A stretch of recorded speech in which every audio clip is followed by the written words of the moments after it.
बहुत बहुत स्वागत है दर्शकों आपका इस कार्यक्रम में। आज हम बात करेंगे एक बार फिर से शिक्षा की। भारत में शिक्षा को लेकर हमेशा से टिप्पणियां होती रही हैं। एक वो समय था जब मोबाइल नहीं हुआ करते थे, फिर भी एक जो चर्चा थी वो वायरल थी। वो चर्चा ये थी कि जो भारत में शिक्षा की पद्धति है, लॉर्ड मैकाले ने जो जिसे डिजाइन किया था, उस शिक्षा पद्धति में बहुत सारी खामियां हैं। ये कहा जाता रहा कि उससे सिर्फ बाबू पैदा हो सकते हैं, कोई उसमें हुनर नहीं सिखाया जाता। वो सिर्फ एक तरह से कामकाज करने वाले लोग जो कि ऑफिसों में बाबू की तरह बाबू बनाती है, वो किसी को हुनरमंद नहीं बनाती, ऐसा ये कहा जाता था। बहुत लंबे समय के बाद फिर मोबाइल भी आए, बहुत सारे इंटरनेट के माध्यम से बहुत चर्चाएं भी व्याप्त हुई। वो वक्त था जब लोगों तक सही जानकारियां या बहुत जानकारियां नहीं पहुंच पाती थी। तब भी लोगों ने लॉर्ड मैकाले को बिना पढ़े, बिना सोचे, बिना जाने भी उस पर टिप्पणियां की थी। आज एक बार फिर से यही स्थिति वापस आई है। ये वो स्थिति है जिस वक्त इंटरनेट के माध्यम से बहुत सारी जानकारियां सबके पास मौजूद है। हाल ही में सरकार ने एक शिक्षा नीति की घोषणा की है, जो कि नई शिक्षा नीति जिसे कहा जा रहा है। बहुत सारी तारीफ मीडिया में होती है और बहुत लोगों के मुंह से भी ये तारीफ सुनने को मिल रही है कि बहुत शानदार है ये। पता नहीं कितने लोगों ने इसे पढ़ा है या नहीं पढ़ा है, और कुछ तबकों से आलोचनाएं भी आ रही हैं। उन्होंने भी इसे पढ़ा है, नहीं पढ़ा है ये नहीं जानते, लेकिन फिर भी आलोचनाएं तो आ रही हैं। अब हमने अगर थोड़ा सा उसे समझने की कोशिश की है तो उसमें जो चीजें नजर आती हैं उसमें बहुत बड़ी बात ये कही जा रही है कि यही वो शिक्षा है जो लोगों को हुनरमंद बनाएगी। हमारे साथ डॉक्टर विवेक कुमार है, जो कि जेएनयू से हैं, आप सभी जानते हैं, उन्हें बहुत अच्छी तरह से परिचित है उनसे। डॉक्टर साहब, नई शिक्षा नीति को लेकर जो बातें कही जा रही हैं उससे आप कितना इत्तेफाक रखते हैं कि यही वो शिक्षा है जो लोगों को हुनरमंद बनाएगी और लोगों में जो भारतीय मूल्य हैं, जो भारतीय जो सदियों से या फिर भारत के जो वास्तविक जो आदर्श हैं उनको स्थापित कर पाएगी बच्चों में। जबकि कहा गया है कि प्राथमिक जो शिक्षा होगी उसे उसमें शिक्षक नहीं पढ़ाएंगे, उसमें स्वयं सेवा करने वाले लोग जाकर उसे पढ़ाएंगे। आप कितना क्या कहना चाहेंगे? धन्यवाद सुधीर जी। और मैं जो कुछ भी कह रहा हूँ वो अपने व्यक्तिगत मेरी राय है जी। क्योंकि मैं जो है एक संस्थान से जुड़ा हुआ भी हूँ, इसलिए मैं ये रेखांकित करना चाहता हूँ कि ये मेरी पूरी व्यक्तिगत एक शिक्षक के रूप में जो राय है, जो मैंने शिक्षा नीति को पढ़ा है।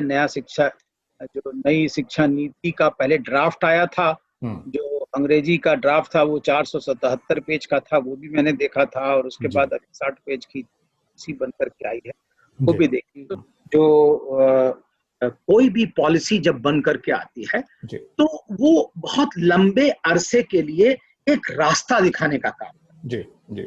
और उस रास्ते दिखाने के लिए, जैसे कि हम लोग ने कहा कि 86 में जो है नई शिक्षा नीति आई थी, और उसके बाद 92 में उसको एक बार दुरुस्त किया गया और उसके बाद ये आई है। तो अगर हम लगा लें तो 34 वर्ष हो गए करीब करीब, जो उसके बाद एक शिक्षा नीति आई है। तो अगर 34 वर्षों में एक बार आएगी तो क्या बार बार शिक्षा नीति तो आ नहीं जाएगी, ये तो लंबे समय के लिए चलेगी। तो इसलिए इसके लिए जो अति उत्साह प्रदर्शित किया जा रहा है उसमें मुझे कहीं ना कहीं झूठ लग रहा है, क्योंकि पॉलिसी अगर लंबे समय के लिए, तो उसको आप इस तरह सेलिब्रेट कैसे कर सकते हैं, उसका सब कैसे मना सकते हैं, ये कहीं ना कहीं इस बात को दिखाई दे रहा है कि इसके अंदर ढोल में कुछ पोल है, उसको हमें समझना पड़ेगा। और वो पोल मैं इसलिए कह रहा हूं क्योंकि शिक्षा व्यवस्था को कई एंगल से देखा जा सकता है।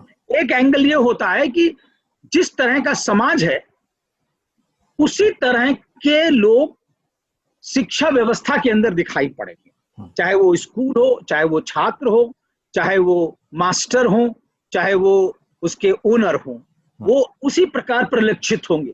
तो शिक्षा कौन आज ओन करता है, उसके अंदर मास्टर कौन है, उसके अंदर छात्र कौन है, छात्राएं कौन है, और उसका पाठ्यक्रम करिकुलम क्या है, ये सब बातें उसी तरह दिखाई पड़ती हैं जो समाज के अंदर। तो मैं ये कहना चाह रहा था कि अगर हम पॉलिसी को एनालाइज कर रहे हैं तो इसका तथ्यात्मक परीक्षण होना चाहिए। तो मैं एक बात ये कहना चाह रहा था कि हम अगर पर्सपेक्टिव फ्रॉम बिलो, अगर जो निचला संदर्भ है, समाज के तबके के सबसे निचले क्रम से लोगों को देखना शुरू करें, तो हम सबसे पहले क्या देखते हैं कि इस शिक्षा नीति में, नई शिक्षा नीति में, ड्राफ्ट में और इसमें ये कहा गया कि हमको अपनी विरासत से प्रेरणा लेनी चाहिए और हम अपनी विरासत से प्रेरणा लेंगे और आगे चलेंगे। और विरासत किससे लेंगे आप? आपने कहा कि विरासत विवेकानंद से लेंगे, हम शुश्रुत से लेंगे, हम आर्यभट्ट से लेंगे, बारह मीरा से लेंगे और गार्गी से लेंगे, मैत्री से लेंगे, तिरुवल्लुवर से लेंगे, नागार्जुन से लेंगे। तो मैं वहीं पर पूछना चाह रहा था कि क्या कबीर, क्या रैदास, दादू और उसके पहले बुद्धा, ये हमारी विरासत नहीं है? क्या हमारी विरासत में ज्योतिबा फूले, जिन्होंने पहला दलितों के लिए स्कूल खोला, वो हमारी विरासत में नहीं आना चाहिए? शिक्षा नीति में नहीं आनी चाहिए? पहली प्रथम जो महिला शिक्षिका थी माता सावित्रीबाई फूले, जिन्होंने खुद नहीं पढ़ी लेकिन पढ़ करके दलित महिलाओं को पढ़ाना शुरू किया, क्या हम उनसे प्रेरणा नहीं ले सकते? चैलेंज किया सबसे पहले अगर किसी भी व्यक्ति ने, तो वो रैदास थे, जो कि वाराणसी में चैलेंज कर रहे थे, ब्राह्मणों को चैलेंज कर रहे थे और निर्गुण शाखा की एक जो है परंपरा को आरंभ कर रहे थे। तो बाबा साहब अंबेडकर को हम क्यों नहीं याद करेंगे, जिन्होंने शिक्षित हो, संगठित हो, संघर्ष करो का नारा दिया, बाद में शिक्षा व्यवस्था खोली और स्कूल खोले, कॉलेज खोले। हम फूले साहब को, साहू साहब को क्यों नहीं याद करेंगे? साहू साहब ने अपने वहां आरक्षण लागू किया और यहाँ तक कि छात्रवृत्ति दी और शिक्षक और लगाए, अपने यहाँ स्कूल खोले, छात्रवृत्ति दे करके बच्चों को पढ़ाया। तो ये जो विरासत है, ये क्यों इतनी ज्यादा एक्सक्लूसिव विरासत है? आप केवल और केवल कुछ ही लोगों से विरासत से प्रेरणा कैसे ले सकते हैं? अगर समग्रता से नहीं ले रहे हैं तो इसका मतलब ये सोची समझी रणनीति का हिस्सा है, जिसमें एक भाग विरासत का आता है और दूसरी भाग विरासत का छोड़ दिया जाता है। यानी कि जो दलित हैं, पिछड़े हैं, जो दलित महिलाएं हैं, हमारी सावित्रीबाई फूले जैसी, उनसे हम प्रेरणा नहीं ले सकते हैं, इसका मतलब ये कहना चाह रहे हैं आप। तो ये कौन सी राष्ट्र नीति हुई? इसलिए मुझे इसमें बड़ी शिकायत है कि आपने भारत को समग्रता से देखने का प्रयास नहीं किया है जी। ये पहला मेरा जो है एक तरह से रिस्ट्रिक्शन है कि मैं इसको सेलिब्रेट करूं। वाकई वाकई, लेकिन फिर भी जो कहा जा रहा है कि हुनरमंद बनाएगी ये शिक्षा। हाँ। और देश में जो है अगर हुनर बनेंगे, मांगने वाले नहीं बनेंगे। जी देखिए, इसमें एक शिक्षा व्यवस्था के अंदर जो है, जो नई शिक्षा नीति है, ड्राफ्ट और इसमें दोनों में जो है नीति में जो फाइनल ड्राफ्ट आया है, मतलब फाइनल जो कॉपी आई है, उसके अंदर व्यवसायिक जो शिक्षा है उसको बढ़ावा देने की बात कही गई है। अभी केवल 5% लोग व्यवसायिक शिक्षा की तरफ जाते हैं और 2025 तक हमें इस 5% को बढ़ा करके 50% कर देना है। ये ऐसा लक्ष्य है। मैं इस लक्ष्य को कपोल कल्पित मानता हूं। ये एक तरह से मनगढ़ंत आपकी ख्वाहिश हो सकती है, लेकिन ये पूरा होने वाला नहीं है। क्यों? क्योंकि 70 वर्ष, आजादी के 70-72 वर्षों तक केवल आप 5% लोगों को व्यवसायिक शिक्षा दे पाए हैं और आप कह रहे हैं कि हम 5 वर्ष में 50% दे देंगे। तो ये तो मतलब जिसे कहना चाहिए किसी प्रकार से भी अचीवेबल नहीं लगता है, इसको प्राप्त नहीं किया जा सकता। और जो टारगेट प्राप्त न किया जा सके वो कपोल कल्पित लगता है और इसलिए इसमें मुझे छद्म की बू आ रही है और कहीं ना कहीं केवल भरमाने का एक उपाय है। दूसरा हिस्सा एक दार्शनिक प्रश्न जो हमारा व्यवसायिक शिक्षा है, उससे एक दार्शनिक प्रश्न, फिलोसॉफिकल प्रश्न उत्पन्न होता है और वो ये है कि भारत वर्ष जैसी सामाजिक व्यवस्था जिसके अंदर जाति के आधार पर हजारों, सैकड़ों, हजारों पेशे बने हुए हैं, व्यवसाय बने हुए हैं, और उनको बड़े हे दृष्टि से देखा जाता है, बड़ी हिकारत की दृष्टि से देखा जाता है जी। तो उनको बाकायदा उल्हाना, लांछन, अनादर सब कुछ उनके अंदर चस्पा हुआ है। क्या हमारी शिक्षा नीति उस व्यवसाय को, जो कि अनादरित है, जो कि लांछित है, जो कि खंडित है, अस्मिताओं से, जाति अस्मिता से जुड़ी हुई है, क्या उनको हमारे विश्वविद्यालयों के अंदर लाएगी? और अगर लाएगी तो क्या सवर्ण माता पिता उन जो हमारी जाति व्यवस्था के आधार पर व्यवसाय सृजित हैं, क्या उनको अपने बच्चों को ऑप्ट करने के लिए इजाजत देगी? अगर वो ऑप्ट करने के लिए इजाजत नहीं देगी तो इसका मतलब ये हुआ कि एक प्रकृति का नियम है कि जो व्यक्ति जिस चीज से वाकिफ होता है, जानकारी होती है, तो वो उसी की तरफ बढ़ता है। तो इसका मतलब जो ऑलरेडी परिवार, जो जातियां जिस व्यवसाय को कर रहे थे, क्या वो विश्वविद्यालय में आकर के उन्हीं को ऑप्ट करेंगे? क्या कोई सरकार ऐसा कानून बनाएगी कि नहीं, सवर्ण माँ बाप को भी सभी व्यवसाय को लेना पड़ेगा? ये तो एक बहुत भयावह प्रश्न को उत्पन्न कर रहा है। और तीसरी तरफ कुछ बच्चे, मान लीजिए कुछ बच्चे ऐसे व्यवसाय को चुन लेते हैं जो जातियों से जुड़े हुए हैं, लोहार का काम, बढ़ई का काम, सुनार का काम, या कपड़ा बिनने वाले का नाम। तो बच्चे हैं, उनका व्याकुल मन है, छोटा मन होता है, दिमाग से ज्यादा सोचते नहीं, तो वो चिढ़ाएंगे उनको उन जातियों पर। बिल्कुल बिल्कुल बिल्कुल है ना, अरे तुम तो जुलायो हो, अरे तुम तो ये हो, तुम तो वो हो। तो ये जो अनर्गल व्यवस्था पैदा होने वाली है, क्या हमारी सरकार ने, हमारी न्याय प्रणाली के लोग, जुड़े हुए लोगों ने इस स्थिति की कल्पना की है? इससे कैसे निपटा जाएगा? क्या सरकार एक कानून लाएगी? तो इसलिए ये जो व्यवस्था हमारी शिक्षा नीति में आई है वो बहुत सारे प्रश्न खड़ा कर रही है, अस्मिताओं से जुड़े व्यवसाय को और व्यवसायिक जो शिक्षा है उसको लेकर के। बाबा साहब अम्बेडकर ने जब मिलिंद कॉलेज बनाया तो उसके अंदर कहीं भी वोकेशनल एजुकेशन नहीं डाली। क्यों नहीं डाली? क्योंकि वो जानते थे भारतीय समाज एक जातिगत समाज है और जातिगत पेशे से लोग जो है सोचने और समझने की शक्ति छोड़ करके व्यवसाय से जुड़ेंगे। तो फिर हम एक प्रबुद्ध भारत का निर्माण कैसे करेंगे? ये बात इस प्रश्न से जुड़ जाती है। अगर हमें प्रबुद्ध भारत का निर्माण करना है तो सभी लोगों को हायर एजुकेशन के अंदर जो हमारी फिलोसॉफिकल एजुकेशन है, हिस्टोरिकल एजुकेशन है, सोशियोलॉजिकल एजुकेशन है, उससे हमें जोड़ना पड़ेगा एक हायर लेवल को देने के लिए। वाकई वाकई। लेकिन इतनी विसंगतियां होने के बावजूद जो इन तबकों से जुड़े हुए लोग हैं या फिर पार्टीज हैं, नेता भी हैं, बहुत सारे लोग बोलने वाले लोग हैं, बोल क्यों नहीं रहे हैं? जो प्रभावी है, जिनके बोलने से कोई फर्क पड़ सकता है, वो नहीं बोल रहे हैं क्या? देखिए सुधीर जी, सबसे बड़ी बात है कि जो शिक्षा है भारतवर्ष में बड़े अंतिम पड़ाव पर आती है और शिक्षा नीति तो मुझे लगता है उससे भी अंतिम पड़ाव है और मुझे नहीं लगता है कि नेता लोगों ने पढ़ा है। एक और उदाहरण देना चाहूंगा कि आप देखिए कि क्या किया हुआ है कि शिक्षा नीति में जो आई है उसके अंदर हायर एजुकेशन इसमें है equity and inclusion in higher education, यानी कि समता और समन्वय।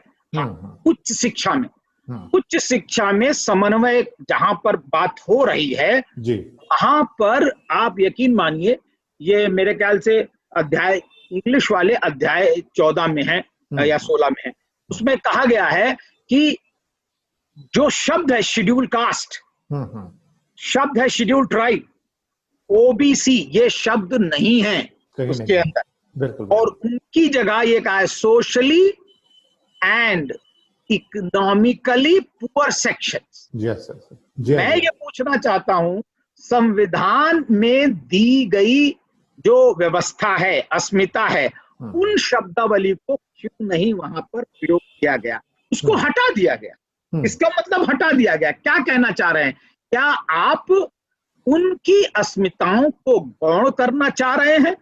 तो मैं अपने जो बहुजन नेता हैं, दलित नेता, उनका आह्वान करना चाहूंगा कि उस शब्दावली को अगर वहां पर आप प्रयोग नहीं करेंगे तो जब आप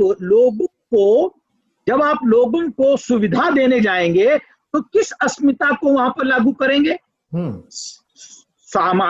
आर्थिक रूप से विपन्न लोग की अस्मिता शामिल करेंगे, या आप कह रहे हैं सोशली, एजुकेशनली, जबकि जब हम स्कूली शिक्षा कह रहे थे, प्राइमरी और सेकेंडरी शिक्षा कह रहे हैं, वहां पर आप अस्मिता का प्रयोग कर रहे हैं, लेकिन हायर एजुकेशन में आप प्रयोग नहीं कर रहे हैं।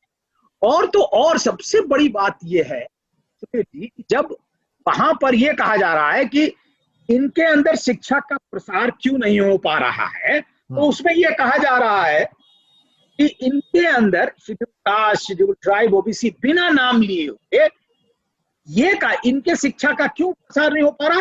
क्योंकि इनको जानकारी नहीं मिल पाती है। जी।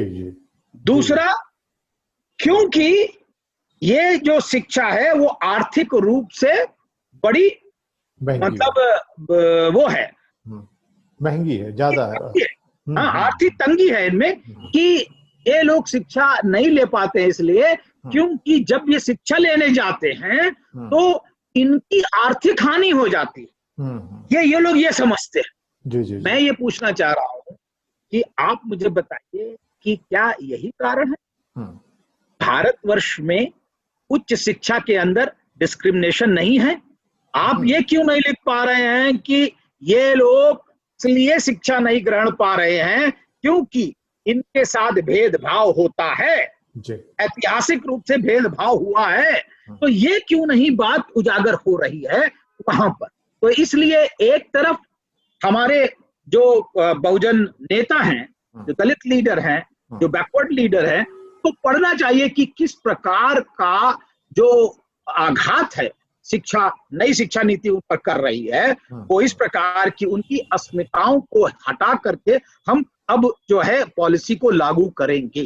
तो इसलिए मुझे लगता है कि आपको इसका अध्ययन करना बहुत जरूरी है। एक बार शब्दशः पढ़ना जरूरी है। इस पे कपोल कल्पित कथा नहीं चलेगी। आपको पढ़ करके एक वैकल्पिक, हो सकता है सरकार जो है वो जरूरी नहीं सब कुछ जानकार हो, इसको बनाने वाले सब कुछ जानकार हो, इसलिए ये रखी गई थी लोगों के जो है राय के लिए भी, लेकिन वो नहीं आ पाया राय। तो अब राय आ सकती है और हम अपनी जो त्रुटि है उसको पूर्ण भी कर सकते हैं। तो हमारा मंतव्य ये भी है कि हम कंस्ट्रक्टिव क्रिटिसिज्म करें और उसलिए भी देखें, केवल क्रिटिसाइज ही नहीं कर रहे हैं, लेकिन कंस्ट्रक्टिव आलोचना जो है हम कर सकते हैं।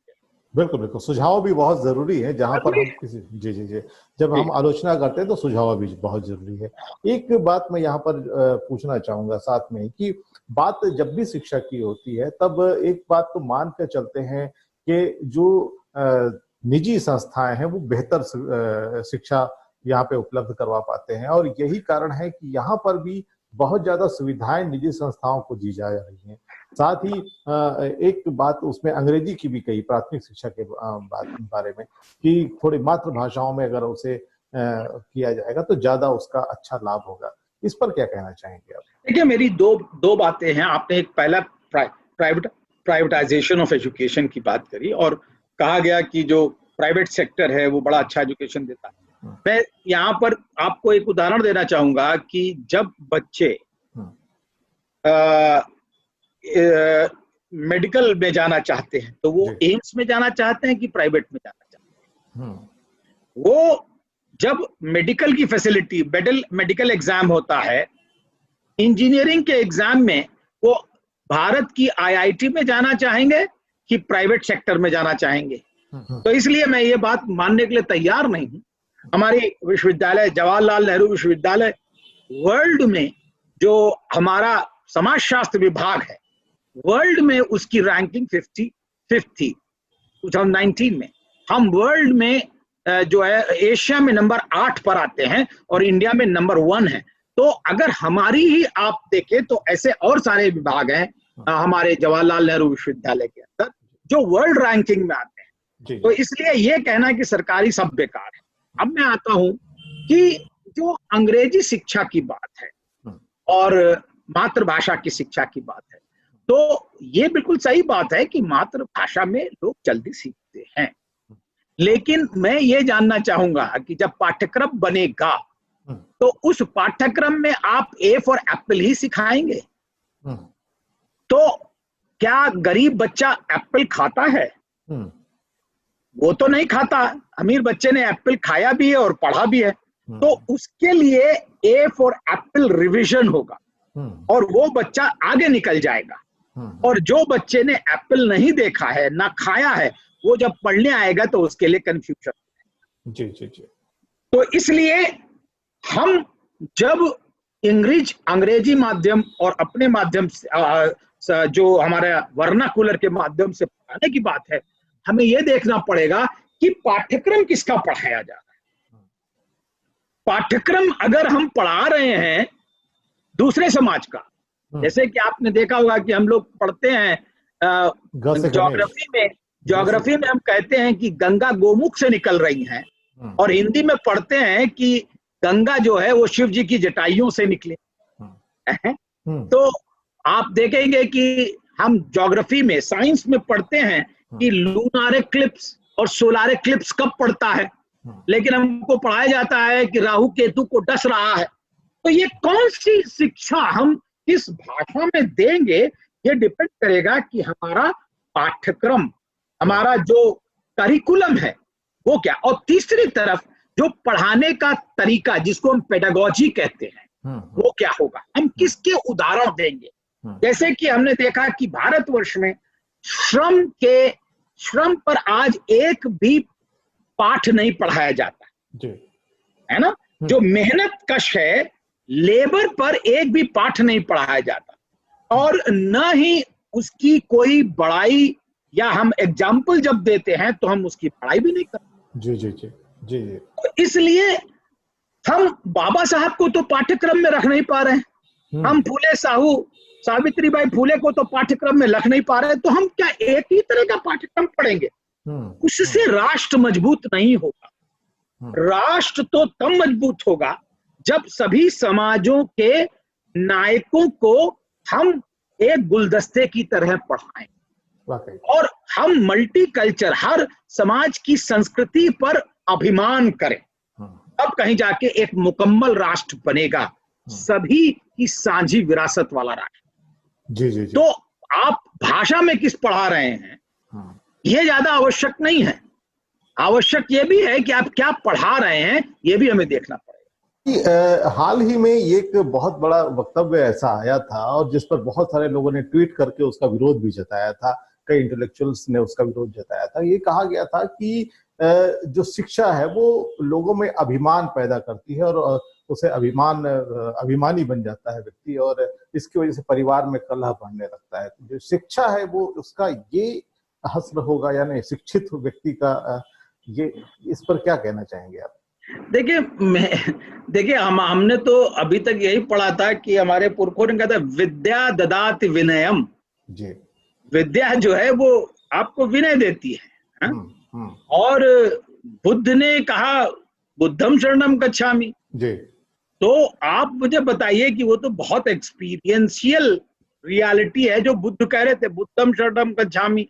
तो आप जब तक जो है अत्त दीपो भव, तो आप ये बताएंगे कि शिक्षा और साक्षरता। जी। शिक्षा का मतलब ये हुआ कि आप अपने इंद्रियों का विकास, अपनी सोच, समाज के अंदर किन मूल्यों के आधार पर करते हैं। और मैं अगर कहूं तो मुझे सबसे बड़ा जो बल देता है तो वो मुझे अपना संविधान देता है। जी। संविधान के अंदर भी प्रियम्बल मुझे बल देता है कि मैं अपने शिक्षा को किस आचार विचार में प्रयोग करूं।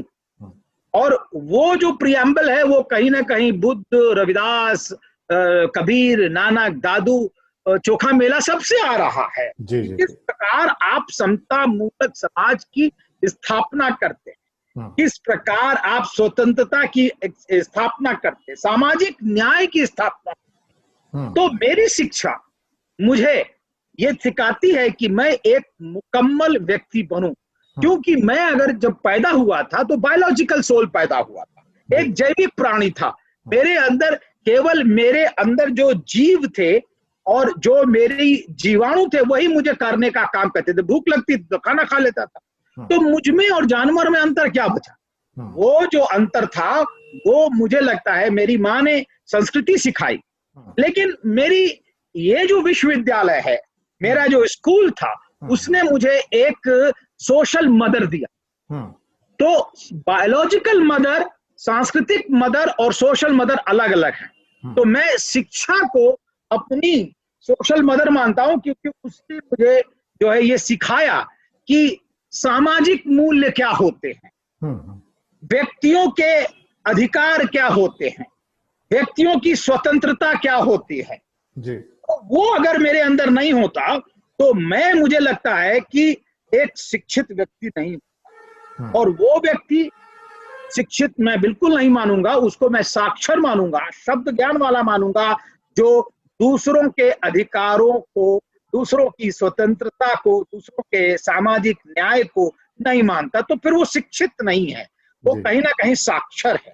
तो शिक्षा और साक्षरता ये अलग है। शब्द ज्ञान साक्षरता है, किताब पढ़ लिया, लेकिन उन मूल्यों के आधार पर पढ़ा जो मूल्य हमको हमारा संसद, हमारा संविधान देता है, उन मूल्यों के आधार पर शिक्षा को कसौटी पर खड़ा करना, मुझे लगता है उसके अंदर एक वैज्ञानिक दृष्टि भी आती है जो हमारा संविधान हमको दे रहा है। तो मुझे लगता है कि इसलिए हमें जो है शिक्षा को उसके सूक्ष्म रूप में, बहुत छोटे रूप में, साक्षरता तक उसको सीमित नहीं करना चाहिए।